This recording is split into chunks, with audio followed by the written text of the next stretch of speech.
And for those of you that haven't dove through the ropes head first, this is your weekly podcast, Backstage in WWE. I'm John Fisher, Brad Shepard, alongside with me. What a week it's been. I know I start off the show literally every single week saying the same thing, but I got to tell you what, man, since we've been starting this podcast, this is episode 4, drop it on Friday, February 2nd, 2018.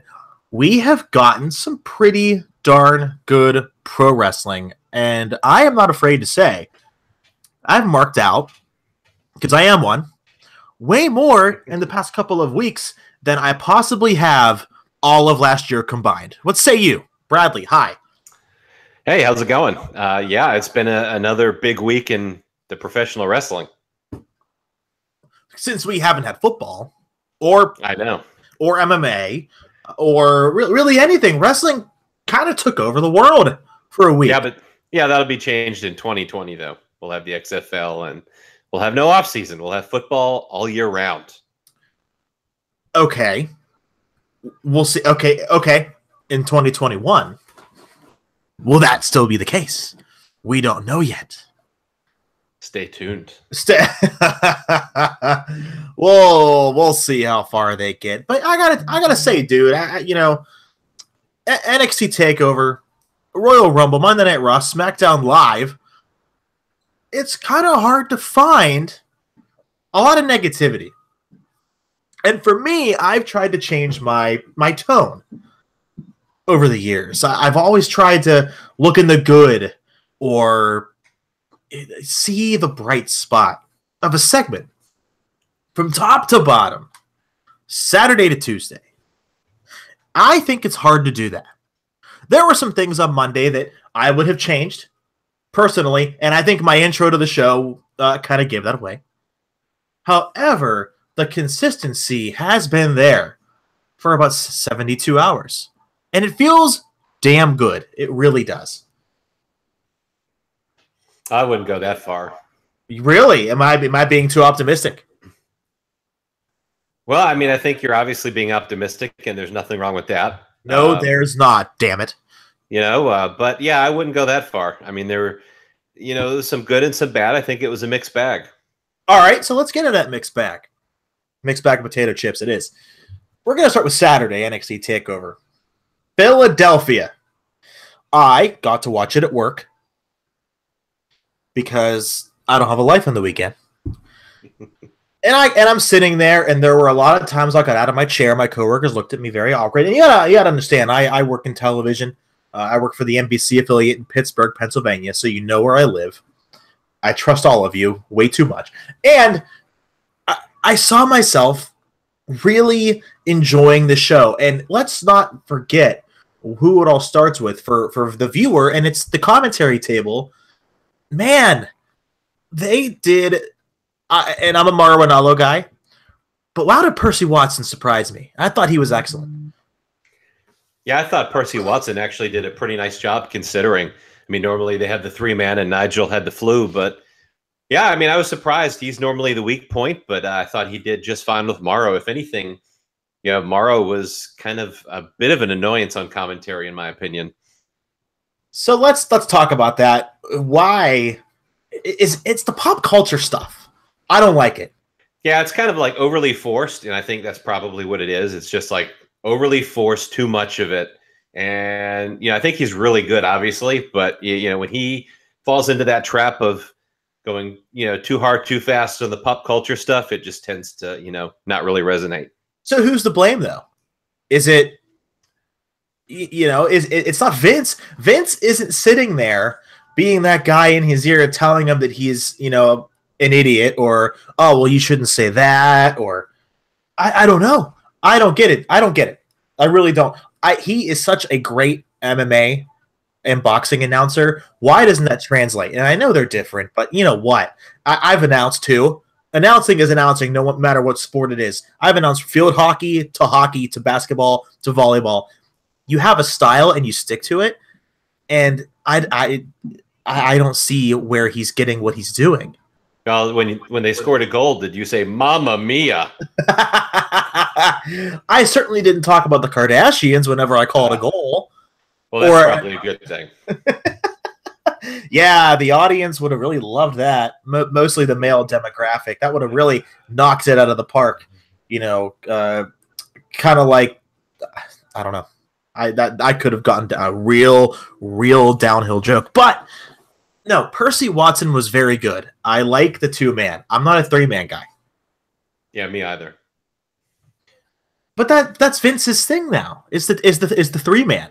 I mean, God heaven forbid they did a 4-man once, and we all know how big of a joke that is. Yeah, I mean, I would love to see 5 or 6. Let's just see how many we can fit at the fucking table. How about we're gonna get every announced team on, if I don't care what nationality it is or what language they're speaking, all at the same table. It's just one big table. There's gonna be 35 of them. Yeah. And they're all going to talk at the same time. Yeah, 35 of them, 34 chairs. Hit the music. It's musical chairs. The guy without the seat gets fired. I actually like that idea. Hey, you know what? There is if we're going to keep with originality, there's an idea from Dean that I really want you to hear, but we'll get to it in just a little bit. So just going through the matches a little bit, we had Bobby Fish, Kyle O'Reilly, the Undisputed Era, beat the Authors of Pain. Pretty good match. It's always harder, I think, to work the big guys when you're not a big guy. I mean, I can do some research live on the show here, but Bobby Fish and O'Reilly can't be more than 6 foot, 6'1", and we're talking. Oh, they're way under that, especially Bobby Fish. Bobby Fish, Wikipedia has him at 5'10". Yeah, he's not even 5'10" at all. And they're both well under 200 pounds. And Kyle O'Reilly, 5'11". Build. He might be 5'9". So they're working guys that are double their size, height, and weight, and I thought they did pretty well. I mean, they're not used to it either. They're used to wrestling guys their size, or maybe even smaller. Yeah, I mean, I didn't really care for the match. I just thought it was not a great opener. To be honest, I thought it was probably one of the worst openers to a takeover in recent history. Usually, you like those opening contests to kind of set the tone for the show, and they have in a lot of cases, but this just didn't really resonate to me. I thought it was kind of just boring and sloppy, and they win with a roll-up after about 15 minutes, and wah. So can I play devil's advocate a little bit? I think they were not given as much time as they should have gotten. I think they should have gotten at least 20. And the reason I say that,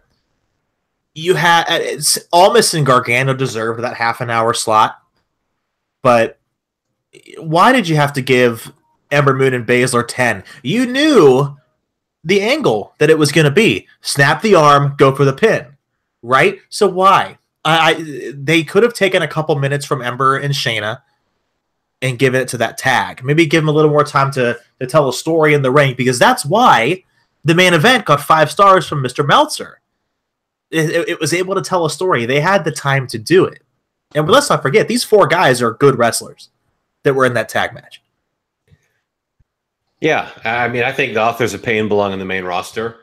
Sure. And hopefully, that'll happen, because it's just kind of, I don't really know what they're doing in NXT at this point. So yeah, I mean, it was, it's just okay at best. It was fine, I guess. I just, it was nothing special. Now, when I'm thinking of somebody special, let's get right to it. The Velveteen Dream, where do you see him in 3 years? Honestly. I mean, this is a guy who could main event WrestleMania, in my opinion. Absolutely. Yeah, I think the sky's the limit for him. He's got good in-ring work, and it's still improving. And I mean, he has got the entire character and charisma piece down. I mean, better than plenty of people on the main roster. I mean, so yeah, man, ton of potential there. I also like that, and I gotta throw this out there. You see a lot of characters in NXT, they're not failing.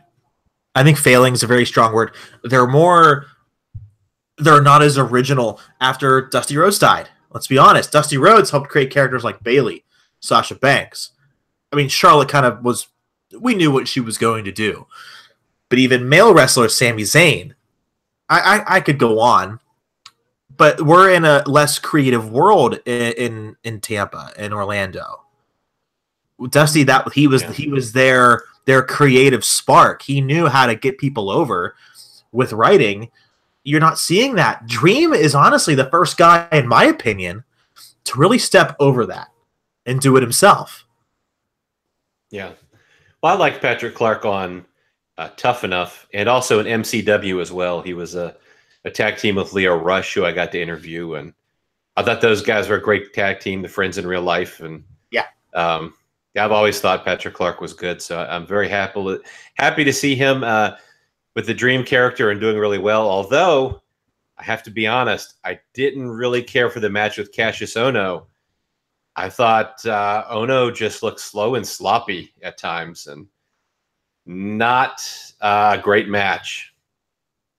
They had a good ending. I thought they finished well. Yeah. It seemed off. It wasn't a great match. I'm not used to seeing that from Ohno. Normally, he's spot on. I know he's a bigger guy, but he's athletic. He can move around in the ring quite well.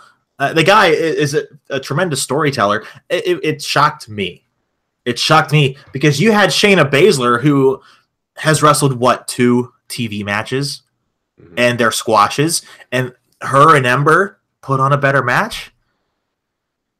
I think they did, yeah. I think the Ember Moon and Shayna Baszler match was better than the Dream and Ohno. I liked the match. I actually liked the way they booked the match, too. The only thing, if I had to critique it, it would be like, I wouldn't have made it 10 minutes and I wouldn't have had her in the armbar that long. But outside of that, I thought they put together the match really well, and I enjoyed it. Why did you have her fight for the title so fast? That's my biggest critique. Yeah. No, that's a great question. That's a very fair question. I mean, that's the problem you run into when you're new and all of a sudden you're so quickly fighting for the title. Where do you go from there? Where's the journey to get to the top? When you already reach the top, it's kind of like, where do you go from there? So I agree on that. She lost. She's 2-1. As far as I'm concerned. I'm okay with building somebody strong immediately if they have the background to prove it. For example, Kevin Owens, his first night, squash. Who was it? He's Juice Robinson in the Indies. I forgot what his name was. Do you remember? Oh, jeez. Yeah. Memory banks, bud. Come on. Come to play. If you're not going to come to play, come with a computer. Oh, my goodness gracious. CJ Parker. That's right. Yeah. It's such a distant failure of a memory. I mean, he's so much better right now. It's hard to remember. 2014, man. Isn't that crazy? That was my first takeover. It seems like yesterday he was getting squashed on a takeover show. Oh, boy. And Juice is great. And he wrestled New Japan before. Very good wrestler. I like him. Yeah, I mean, he's really developed in New Japan really great. I mean, I think that's exactly what his career needed. Oh, there's no doubt about that. No doubt. Okay, so, yeah, Kevin Owens, he had that stability and he had the prowess to move right into the main event after he turned heel on Sami Zayn. And what a freaking terrific event that was when he just destroyed his best friend after winning a title after chasing it for, oh my gosh, how long?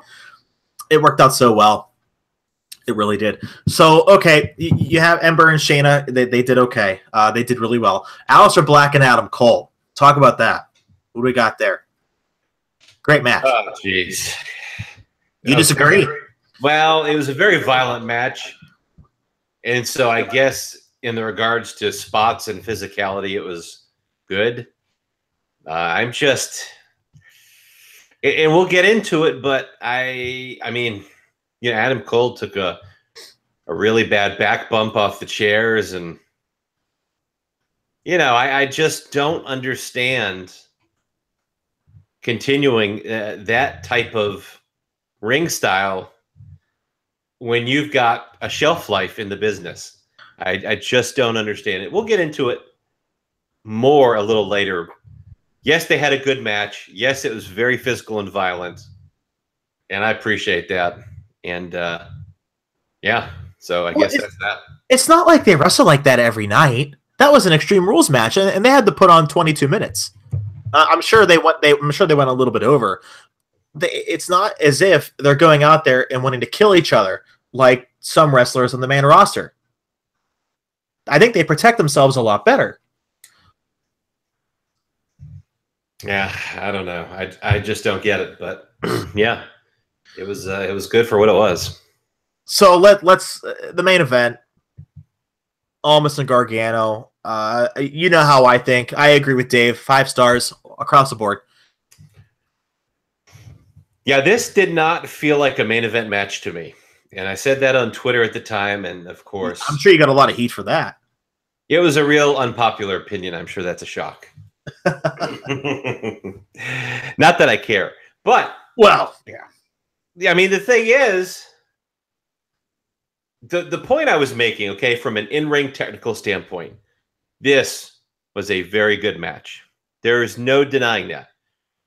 But that wasn't the point I was making. Okay. When I say it wasn't a main event level match to me, people have to realize that it's more than fake fight moves that I'm referring to. Look at the past takeovers and look at the takeovers we have now. Look at the main event picture.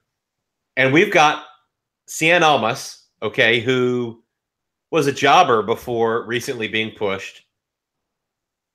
And we've got Johnny Gargano, who, yes, he's a white meat baby face, and I mean he's even like much smaller than Daniel Bryan. Yeah. But, let's see what he's billed as. Keep going. But I mean, those are not big stars. That's not a main event level feel for a takeover show when I look at past takeover main events. And so it didn't feel like a main event quality match. That's the context I'm referring to. As far as the in-ring work, it was very good. I thought there was a little bit too much of the kickouts and, the cutesy stuff. And I mean, it went a long time, like 32 minutes, but it was a very good match.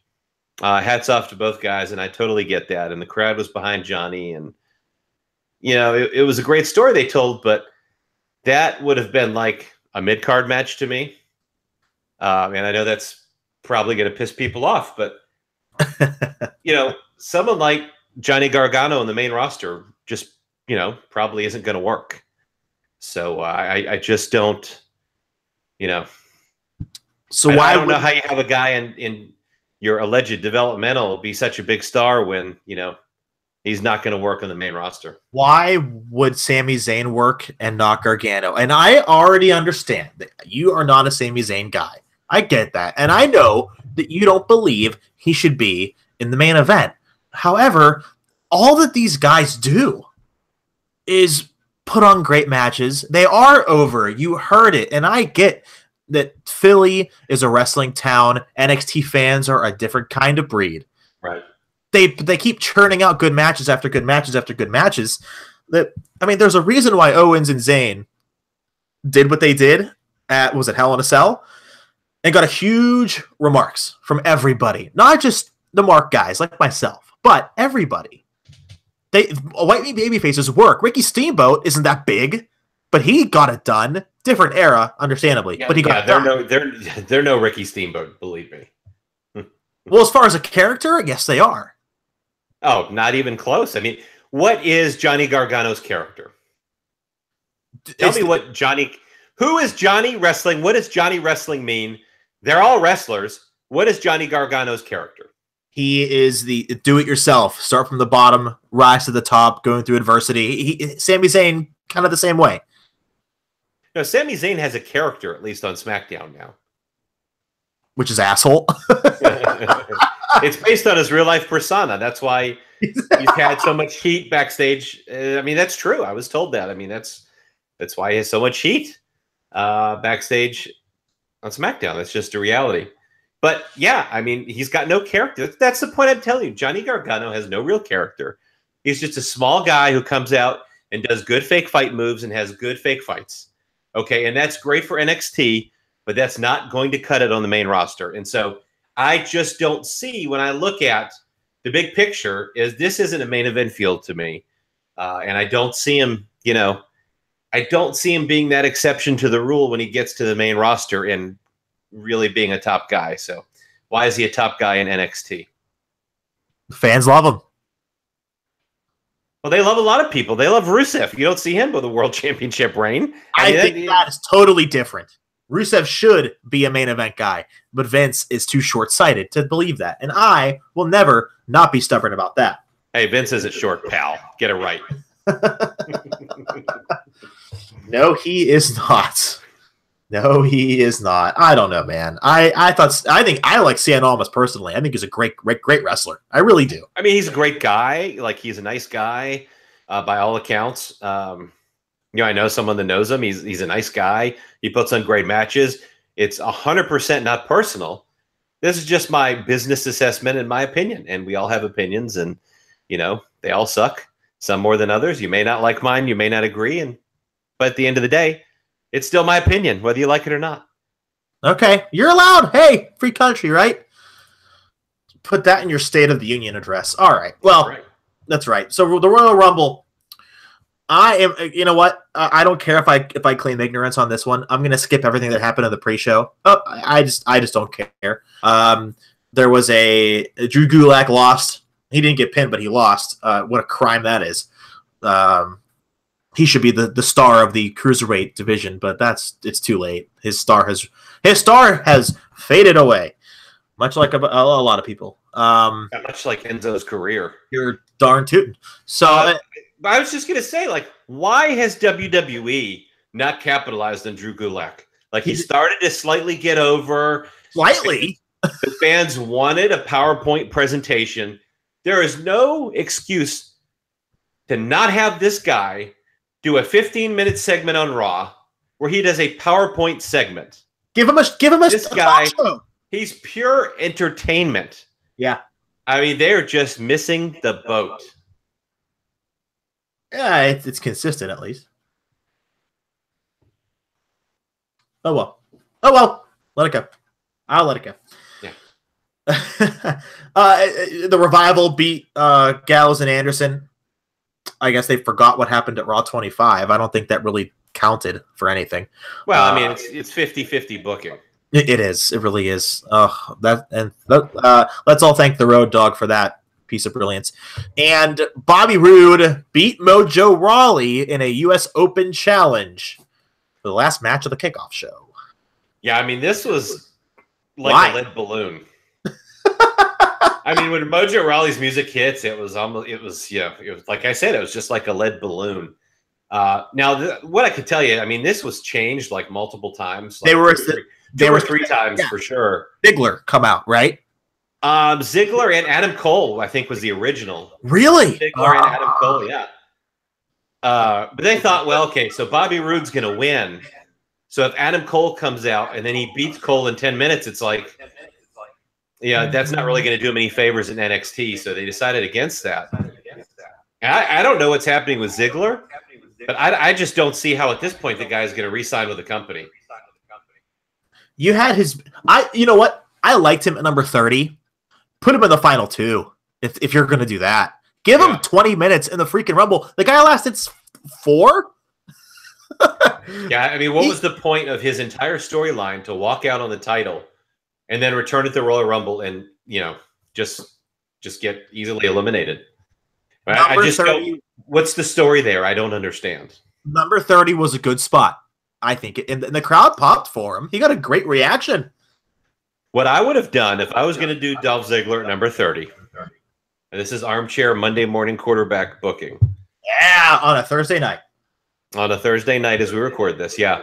I would have had number 30, CM Punk's music plays, and out comes Dolph Ziggler. They don't have the balls to do that. I then would have had Shinsuke eliminate Dolph Ziggler to win. Man. So, would fans... I wonder if fans would have liked that. I really do. I would think that they would have. I mean, it would have been interesting. It would have been compelling.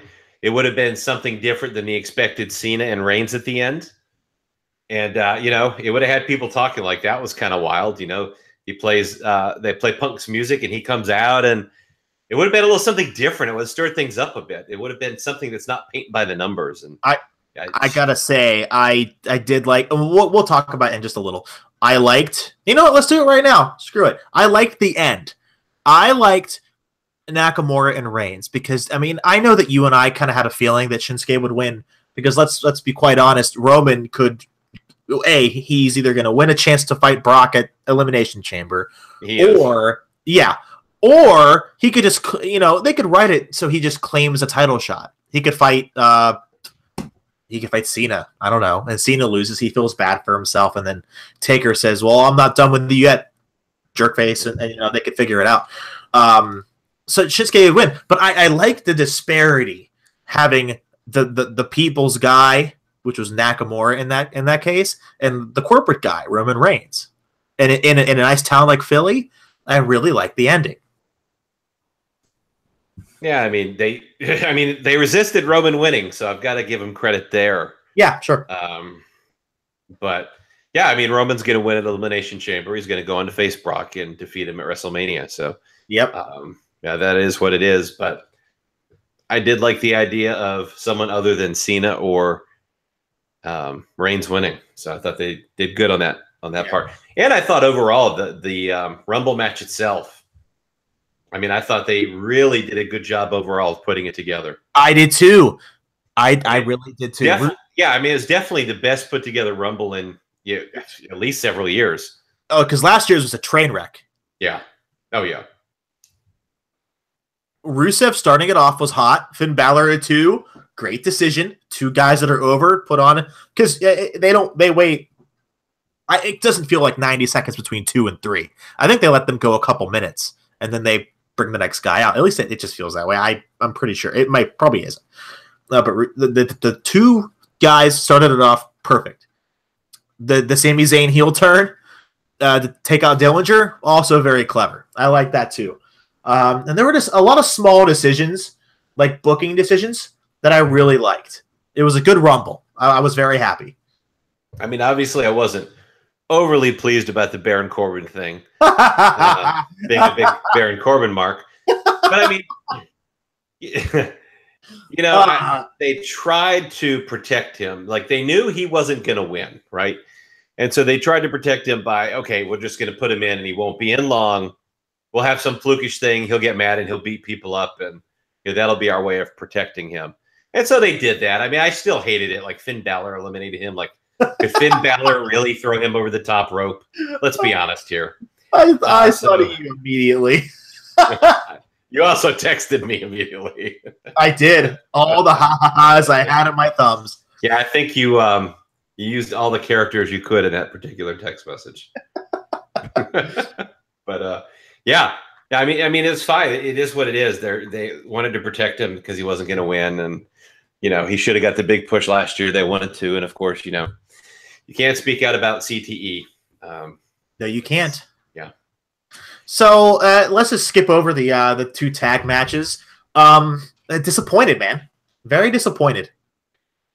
Oh gosh, you talk about Well, I'll tell you what. I mean I think my favorite match outside of the Rumbles was AJ versus Sammy and Kevin. Mine too. I completely agree. But as far as like the tag teams, non-handicap matches, oh god, I mean, I talked about like Mojo being a lead balloon, but I thought like, you know, the Usos, the way they defeated Gable and Benjamin was just so flat. So I missed it. It was anticlimactic. It was. I turned my face away just for like a little bit to do a little bit of work, and I just turned over and said, "Oh, they won. That's weird." Well, yeah, I mean they did. So they did every move under the sun to get the first fall, and then like you blink your eye, and it's like they've already got the second fall. And they tried to make it seem like it was almost like a botched spot, like you know Gable went to the top rope to break it up, but didn't get there in time or what. That's just the way they booked it, and it was just. Like, I like the idea in theory of them not just doing 3 falls every time. And so for that, I give them credit. But I thought they could have, you know, the way they booked that second fall could have been done better. I think the match could have been better. And the same with The bar versus Rollins and Jordan. What a stinker! I don't know. It says It was terrible. That was a terrible match. That's what I thought. Like just that word popped in my head. Oh yeah, I mean, in fact, that was definitely. I mean, you could say that was arguably the worst match of the night. Oh, there's no doubt about that. Yeah. I think you're getting text about that opinion right now. Yeah. It was just bad. Yeah, they were setting the bar all right, the lowest bar possible. And I like Cesaro and Sheamus a lot. I do. I think they're a good tag team. They're reminiscent of the APA. And I'm 24. I'm a younger fan, so I just think of badasses, ass kickers when I think of the APA. Sheamus and Cesaro are kind of the same way, and I dig it. But man, they did not. Rollins and Jordan won that 3 weeks ago in a decent match on, was it Christmas, New Year's Day? Yeah. And they lose it already?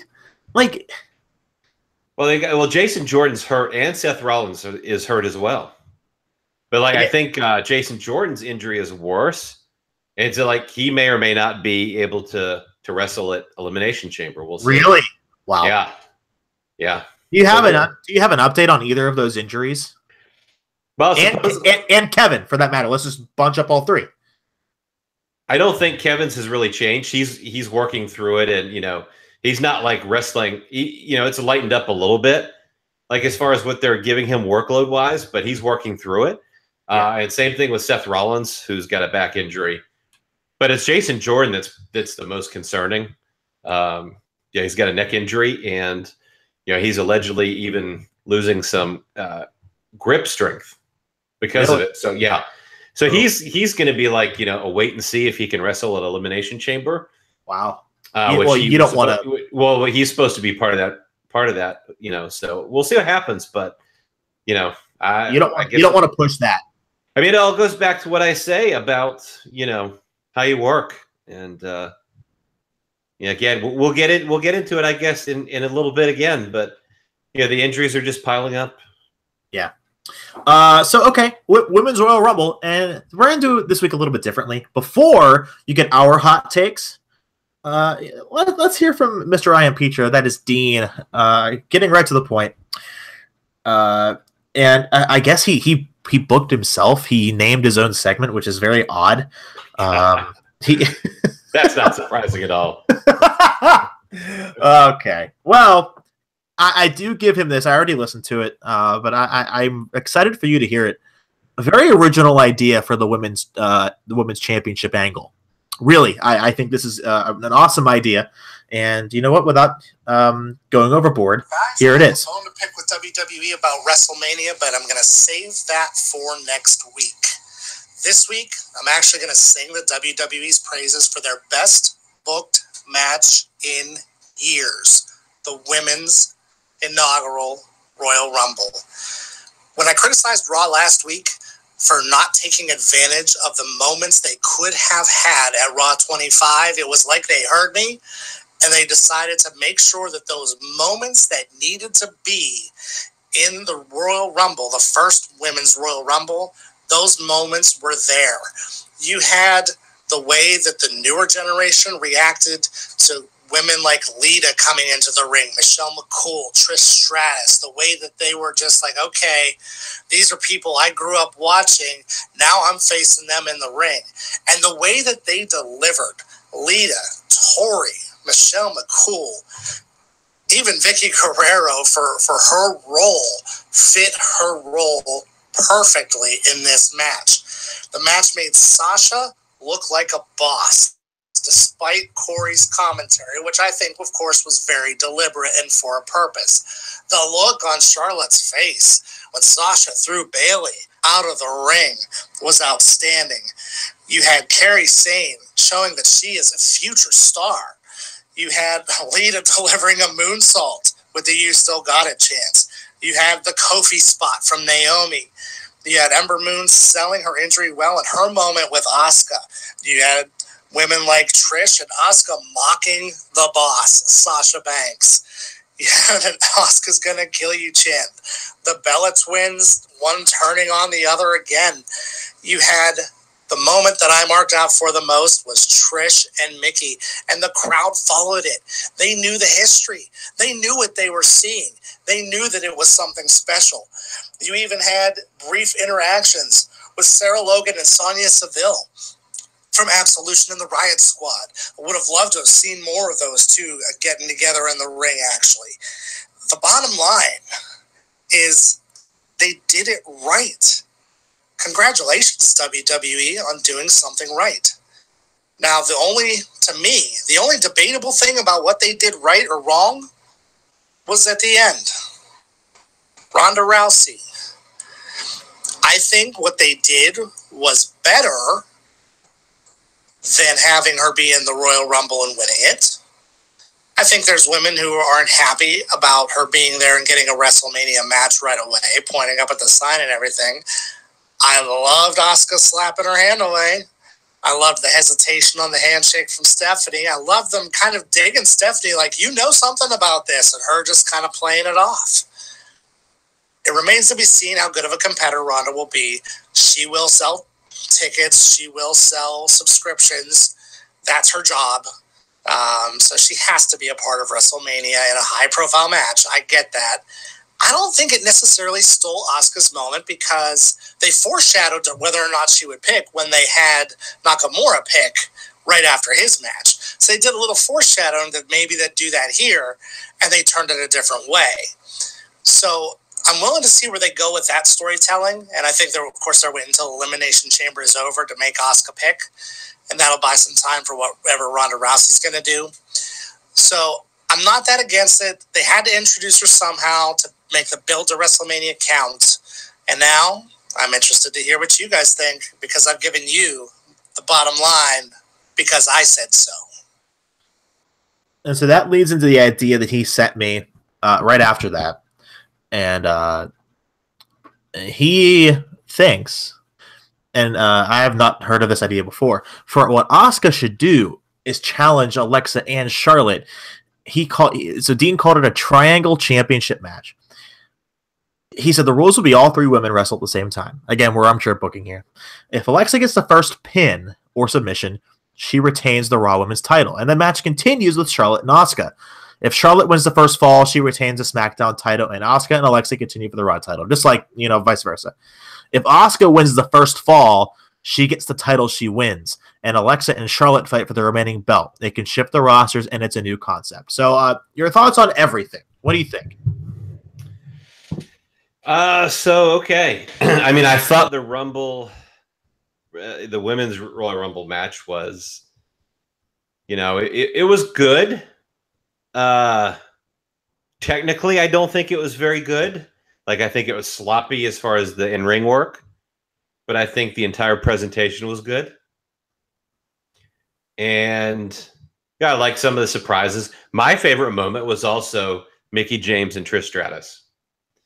That angle on SmackDown, the single white female angle that they did, which was written by Alex Greenfield, the former head writer of SmackDown. That was just really, really one of the most memorable women's wrestling angles that I can remember in WWE. So, yeah, I mean, that was my favorite moment. Again, I thought, like there was Sasha in the corner, and she missed like 4 or 5 kicks in a row with Lita in the corner, like just like kind of flopping her leg and looking around, and the kicks are missing by a mile. And there's some sloppy parts, like Kelly was, I guess was what it was, but there are some sloppy parts for sure as far as the in-ring product, but I did like the overall presentation. I like the idea, and I like the entire thing. Yeah, so I guess those are my thoughts. What do you think about that Triangle Championship fantasy match? I don't think he should quit his day job. He's gonna love that. Yeah, I really liked it too. I'm glad that Ronda didn't enter the Rumble. Yes, it wouldn't have made sense. It wouldn't have made sense to me. She's never even been in a ring. Well, she was in the ring at Mania 32, 33, in whatever Mania was in Santa Clara. So and she had her time in the sun. Again, Dean's right. She's going to sell tickets no matter what. So I don't think making her number 30, it would have been a huge surprise, but that takes away from someone who, A, has been in a ring before in a match, or B, has given back to the product, like the legends or quote-unquote former divas that were in there. So, to me, the Rumble was done very well.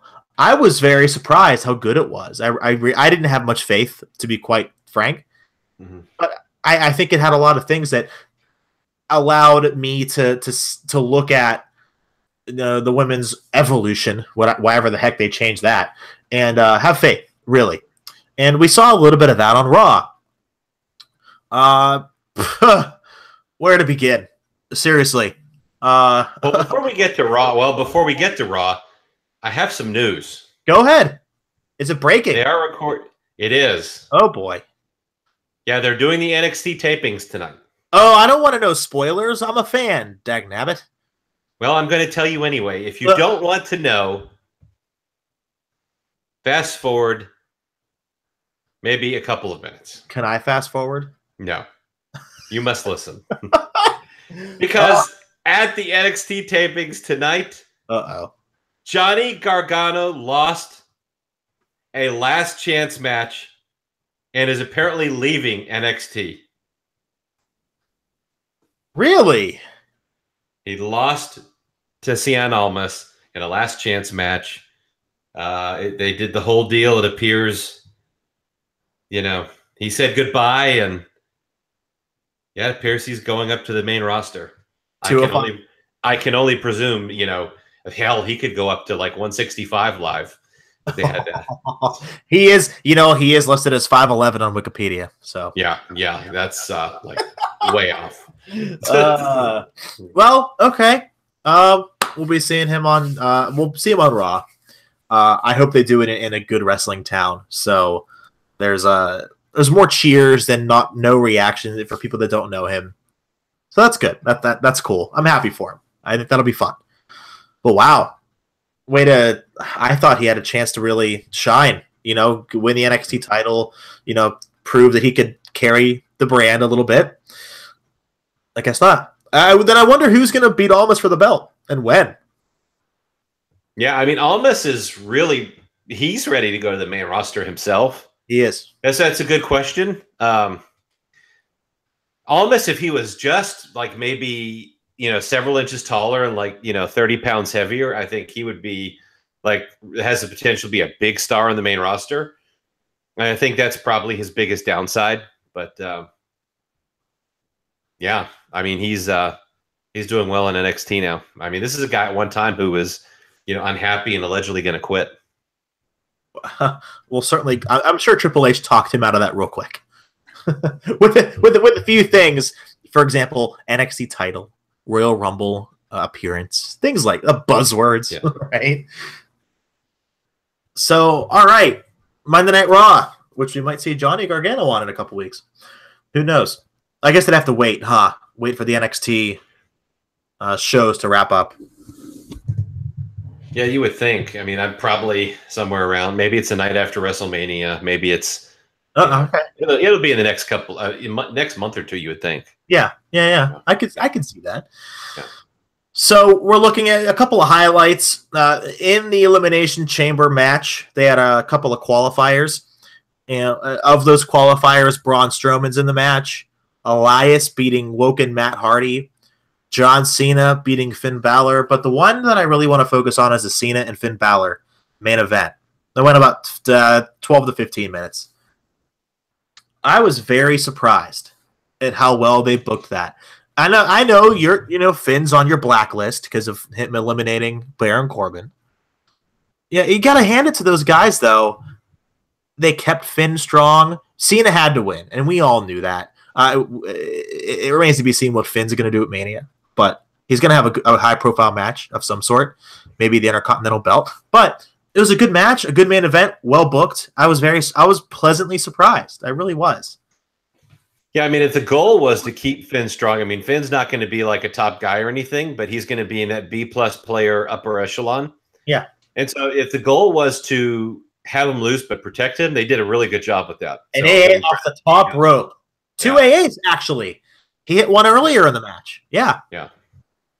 Yeah, so I think as far as that goes, it was mission accomplished. Oh, sure. I had no problem with it at all. No, me neither. And the right guy won. We all know that. Cena's going to go take on Taker, but as far as we know. Well, as long as Taker can go, he's going to. He is, yep.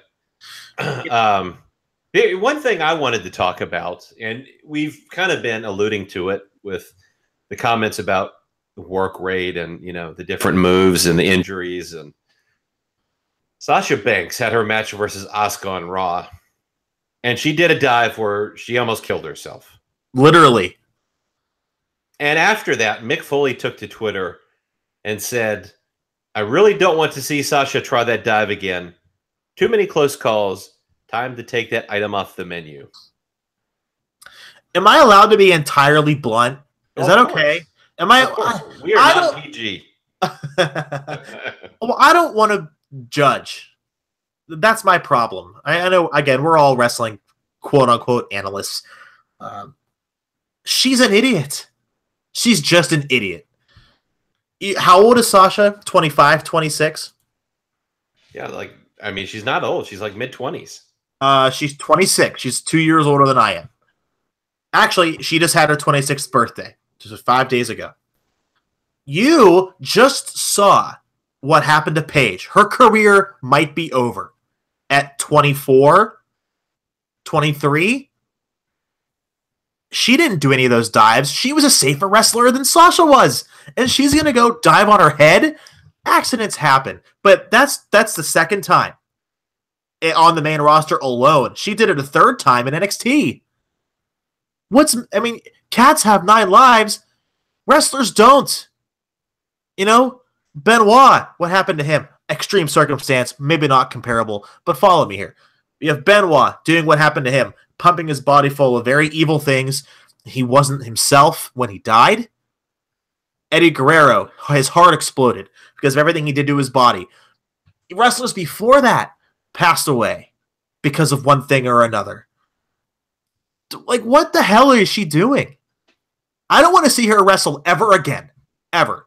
If she's going to wrestle like that. It's idiotic. Completely. And I don't care if I'm being harsh. She deserves it. She's an idiot. Well, she certainly could be a mark for herself. I can't think of any other reason you would continue to wrestle like that after all of these incidents, that you've experienced. So I just don't get it. Again, I just don't get it. The ticket's already sold to the show. Okay. That's how you draw.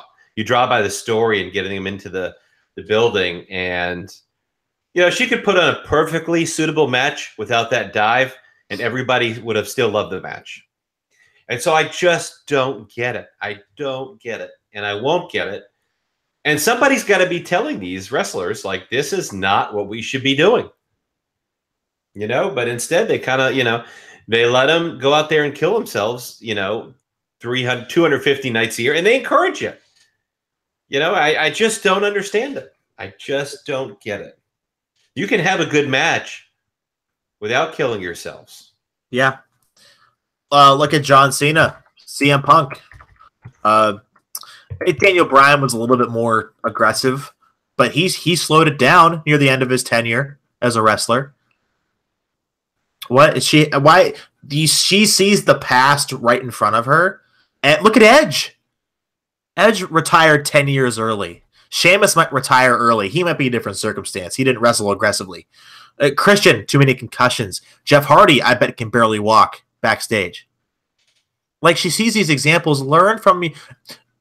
Insanity is the process of doing the same thing over and over again, expecting a different result. It's not. She's going to hurt herself, and she's going to ruin her life. Not just her career, her life. And that's more important than a Raw wrestling match. Just is. Oh, well. Whatever.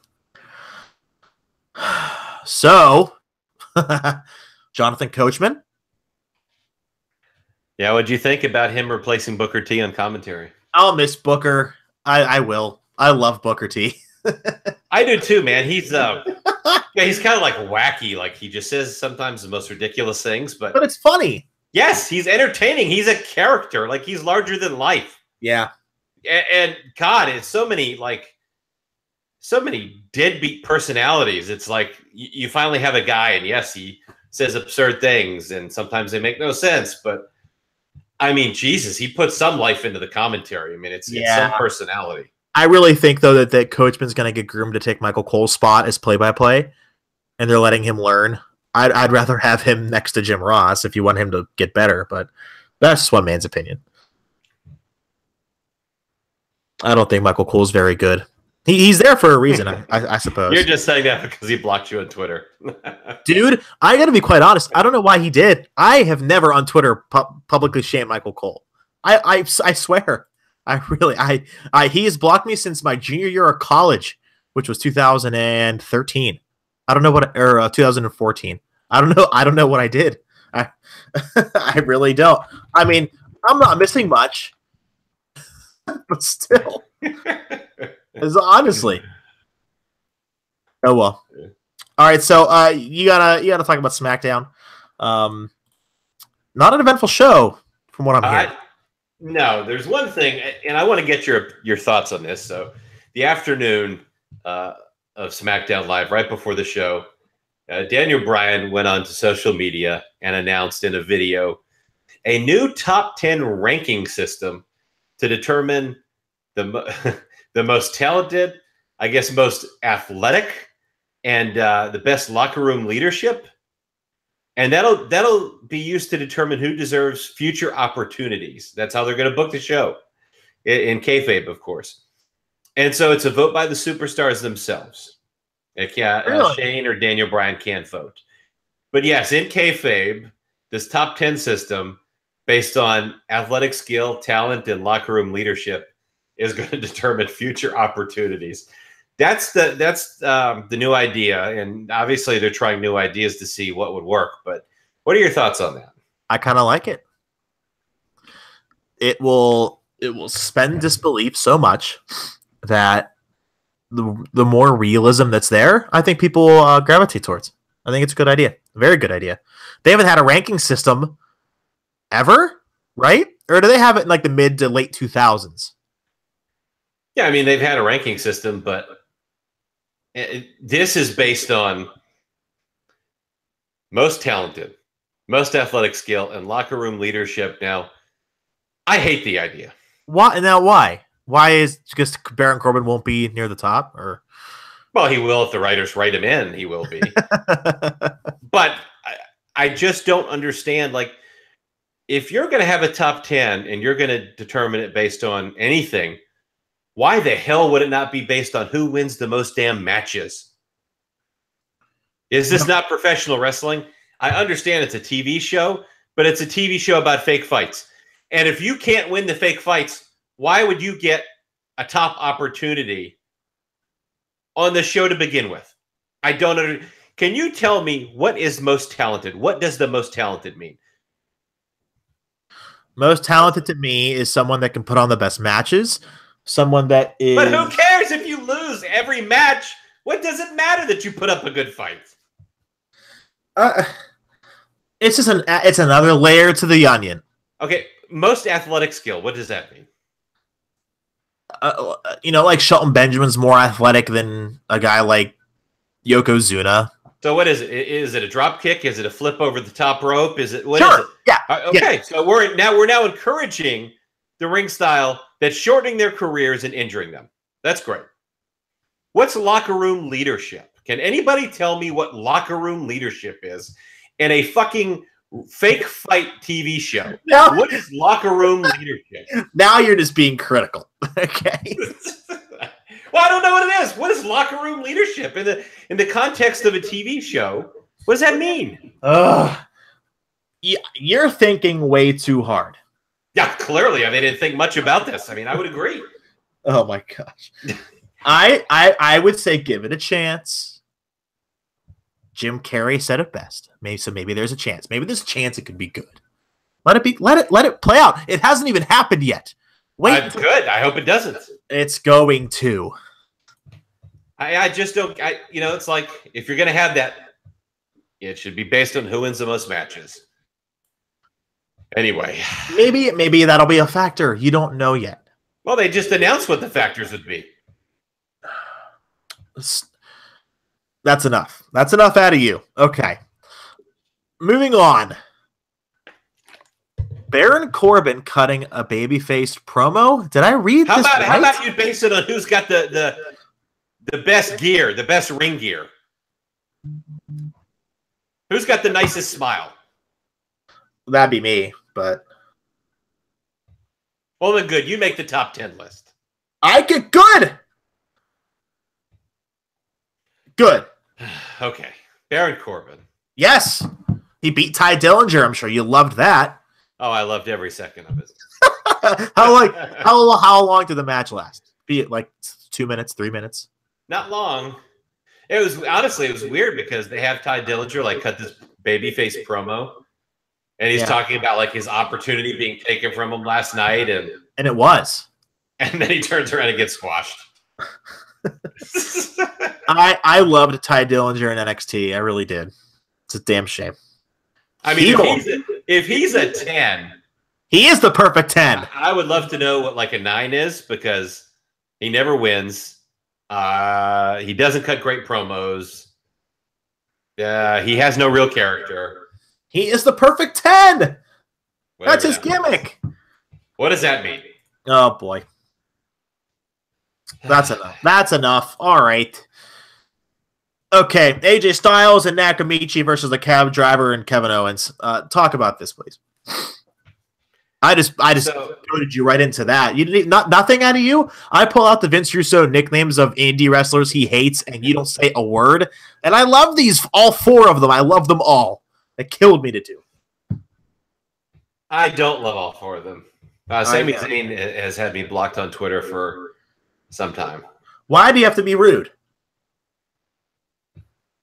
I don't know. I guess he was upset at. We had a dispute over a cab fare. Oh my god! Yeah, he was overcharging me. Okay, so during the match, Sami and Kevin. The premise is they argue. Sami walks out on Kevin. Nakamura gets the pin on Owens after he's left by himself. And then the key here is backstage. Sami tells Renee Young he's tired of being overlooked. Next week, he's got a match against Kevin Owens. The winner will go on to face AJ Styles for the WWE Championship at Fastlane. And Sami says he's going to beat Kevin Owens and then beat AJ Styles. Okay. Yeah, so maybe we're going to Owens and Zayn for the 90th time. I don't... Are you really going to complain? No, I mean, they should put it on the pre-show at Mania and be done with it. Oh, my God. No. No. You know how to cater to that crowd. You open the show with Owens and Zayn. That's exactly what you do. Yeah, that's fine. What, you don't like that idea? No, it's fine. It's fine. Sorry, let's book Baron Corbin versus... We can bring Big Boss Man back from the dead and have those two fight 10 minutes. Be a great match. Of course you think so. Be a great match, my bud. It might be okay. Oh, boy. This show is quickly going downhill. Is it? Is it, man? Kind of like Baron Corbin's push. Oh, that's already at the bottom. I mean, that's... you know... They'd much rather push like the guys who are like 5'9" and 170 pounds, apparently. You're a height mark. I am. What do you want me to say? This is not like Seinfeld. It's a TV show about fake fights. Oh, my God. Yeah, I guess you're right. However, so SmackDown, not too good, eh? No, I didn't like SmackDown. I thought it's, just been pretty bad lately. At least, you got to admit, are you excited for AJ Styles and Nakamura at WrestleMania? I hope you are. I'm excited in the context that, okay, I'm a hardcore fan who's watched for a long time, and they're going to have probably a great match. Like, the in-ring quality is going to be great. I think AJ Styles is the best in-ring worker in the world. I think he's this generation Shawn Michaels. And so in that aspect, yeah, I think they have good chemistry. They've worked together before, and they're going to have a great in-ring match. But I want more than that. This is WrestleMania. Give me a story. Give me some other reason to watch this besides they're going to have a great fake fight. Maybe AJ will make fun of Shinsuke's hair and how he only has half a head of it. I don't know. I'm thinking of dumb things that they might actually do. Well, dumb things would be like having him cut a promo in Japanese. Didn't he do that? Yeah, him and Asuka. Like, I just, I don't know. If they can't learn English, it's like, should they have a translator out there with them? Like they do in UFC shows? Yeah. Or should they just not cut the promos? That's the position you're in. When you have guys who don't speak great English and they're put in such a prominent position where they have to cut promos. Yeah. Then don't give him the mic. And Nakamura, how often did he talk in NXT? A couple of times. Almost never. Yeah, but the aura of Nakamura in NXT, it was so cool. And that's why I fell in love with the character and the wrestler himself too, because he was so mysterious. And that was always just my thing. I like the mystery of him as soon as he debuted, because I never watched the guy before. You've never seen his work in New Japan? I haven't. No, I watched this match with AJ Styles at Wrestle Kingdom 10, and I love that. But other than that, no, I didn't watch any of his stuff before he debuted. Okay. Yeah, it'll be interesting to see what kind of style they're going to work, how much time they'll get, that kind of a thing. Uh-huh. Yeah, it will be interesting. So, okay. Wow. We got heated there for a little bit. Sorry if I insulted you. Yeah, hopefully you come to the good side of the force. We'll see. That'll depend on Sunday. Sunday. The Super Bowl. Quick football talk. I already know who you're picking to win, so I'll just say my pick. It's going to be the New England Patriots by double digits. Nick Foles won't know what hit him. This is his very first Super Bowl appearance. Has he even made it out of the NFC divisional round? I don't know. So the fact that the guy went in and he beat up the Vikings was very impressive. The defense played well, but you're also facing the best damn quarterback and coach of all time. I'm man enough to admit it. I'm sorry. What did you say? Nope. You only get one. Only get one. I've said that for years. I don't care. I'm a Steeler fan, but I don't care. I'll admit it. Sure, they're great. Well, they're beyond great. They're exceptional. Yeah. Okay. Until they fight Eli. Yeah, they're fighting him. Until they get Eli in a squared circle. Yeah. They lose. That's true. Well, I'm going to take the Patriots. Of course. But I don't want to discredit the Eagles.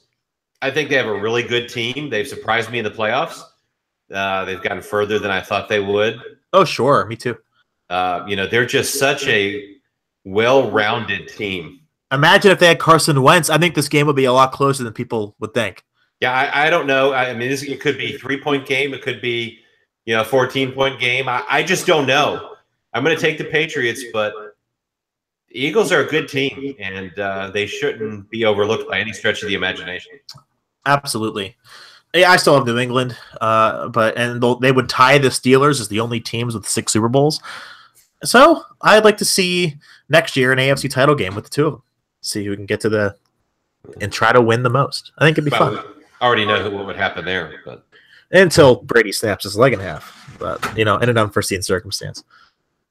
I don't know, man. Le'Veon Bell may not return. They are close to it. Tomlin's a disaster. He's not. Yes, he is. He's a Ben disaster. Roethlisberger's one more nightclub visit away from having a career-changing event. He's the. Oh gosh, I hope not. Oh boy, that'd be. That team is undisciplined. Yes, they are. We know that, and I don't want anything bad to happen because I have to deal with it at work, real work. I don't care as a fan. I care as an employee of a news station. I don't want any of that crap to happen. No, Leave my teams that I live near out of it. No, Pittsburgh's got a great team, although I do think they have to get rid of the coach. Well, they got rid of one. You know, 1 down, 2 to go, right? But okay, where can we find you on Twitter? You can find me at the Brad Shepard, SHEPARD. I'm also the managing editor of bodyslam.net. So give us a look over there, bodyslam.net. Check us out. We are real news. We break stories, and yeah, that's about it. So follow me there. Real news. When is the next State of the Union address, their president? That's a good question. I don't know. I can't give you a State of the Union, but I can give you a scoop. Uh-oh. Yeah, I'm going to be posting a story by Friday, as we record this on Thursday, of a backstage incident, a Royal Rumble weekend. Uh-oh. Yeah. And let's just say that Mark Henry's theme music may have come to life. Oh man, I can't wait. That's a shoot, brother. I can't wait to read that. That's awesome. Only on bodyslam.net. You can find me at John Fisher TV on Twitter. I also post videos weekly. Wrestling News Hub on Facebook. You can see me there. I cover Raw, and I'm very actually no. We have a good time. We have a good time. Professionally lit, professionally shot. You know, nothing that I actually do. I'm just the one on the camera. So we'll see you next week. I think it'll be another good week of wrestling. I hope so. Let us know who you want to pick for the Super Bowl, who you'd want to see win, and who you think you'll win. Because my goodness, are they two certainly different things. We'll see you all next week. Brad, anything left to say? This is week 4. Hopefully we were less dull this week. Rate, review, and subscribe, everybody. We'll see you all next week. Take it easy.